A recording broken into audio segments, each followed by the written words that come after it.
I honestly didn't think the Pro Bowl could possibly get any worse than it already was. And then somehow the NFL managed to shock me again. Like, I genuinely thought we had already hit rock bottom years ago, and now we're discovering there's an entire basement underneath it. The Pro Bowl used to mean something. It used to be a reward. Now it feels like a meme. Before we get into everything, real quick, if you enjoy honest football talk without the fake hype, make sure you like the video, share it with another fan, and subscribe because this stuff isn't slowing down anytime soon. Now let's rewind for a second. The moment a lot of fans point to when the Pro Bowl officially lost credibility was the Tyler Huntley situation. A quarterback who started, 5 or 6 games for Baltimore. Threw 2 touchdowns, 3 interceptions, maybe added a rushing score, and somehow ended up in the Pro Bowl. At the time, people were laughing, people were mad, but at least there was context. He stepped in for Lamar Jackson, didn't completely implode, and the Ravens stayed competitive. Weak case. Absolutely. But at least it was a football argument. Fast forward to now, and somehow the league said, yeah, we can top that. Because Drake May is headed to the Super Bowl, which means the AFC needed a replacement quarterback for the Pro Bowl. And out of every option available, the name they landed on was Shadar Sanders. Rookie quarterback, Cleveland Browns, Steelers rival, Pro Bowler. Let that breathe for a second. The AFC Pro Bowl quarterback group now includes Josh Allen, Justin Herbert, and Shadar Sanders. And here's the crazy part. Allen and Herbert might not even play because they're banged up after the season, which means there's a real chance that Shadar Sanders becomes one of the main faces of the AFC at the Pro Bowl games. And that's where the frustration really starts. Because if you strip away the name, strip away the brand, strip away the hype, and just look at the numbers, this doesn't make sense in any football universe. Shadar Sanders finished his rookie season with 7 passing touchdowns, 10 interceptions, around 1,400 passing yards, and a completion percentage sitting at 56%.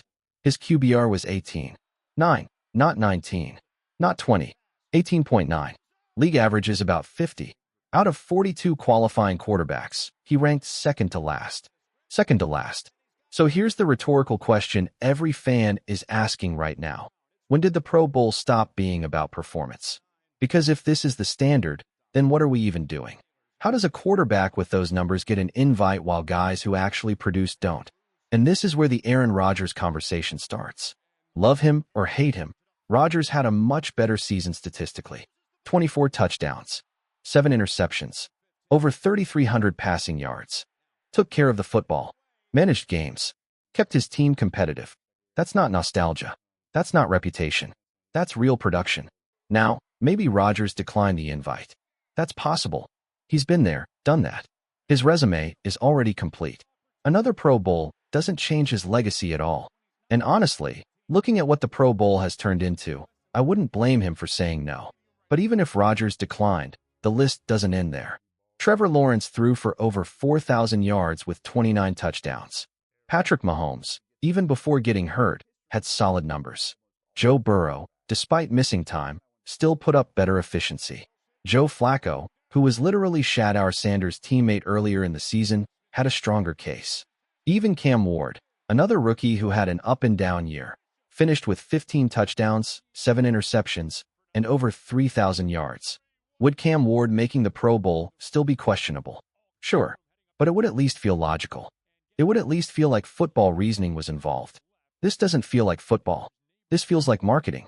And that's where the uncomfortable truth comes in.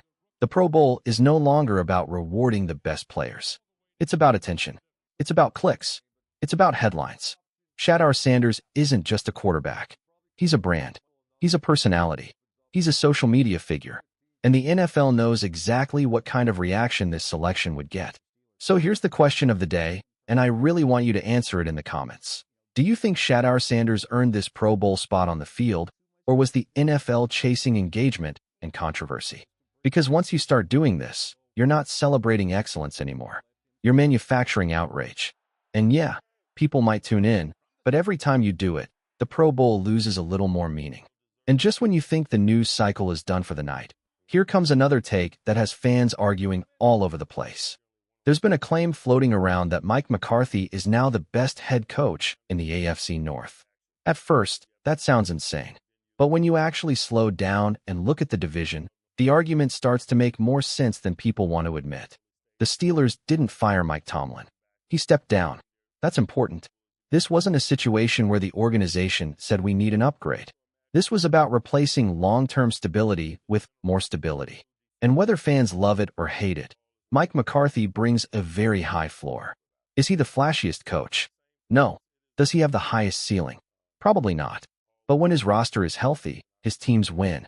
In Dallas, when Dak Prescott was available and the roster was intact, McCarthy delivered 3 straight 12-win seasons.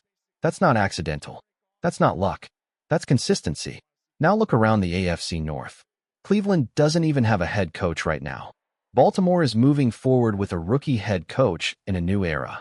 Cincinnati still has Zach Taylor, who is solid, but let's be honest, his success is heavily tied to Joe Burrow, Ja'Marr Chase, and T. Higgins. So when you compare resumes, McCarthy stacks up better than people want to admit. Super Bowl winner, proven quarterback developer, offensive mind, a stabilizer for organizations that struggle with chaos. If Mike Tomlin were still here, we'd be saying the same exact thing. The real issue was never regular season success. It was postseason results. And that brings us to the biggest concern with McCarthy, defense. His best years in Dallas came when Dan Quinn was running the defense. Once Quinn left, the drop-off was obvious. That's not a coincidence. That's a lesson. So now the focus shifts to defensive coordinator candidates. Raheem Morris brings championship experience and leadership. Jim Schwartz has consistently produced strong defenses, including one of the better units in the league recently. Anthony Weaver has built respect quietly and could thrive with full control.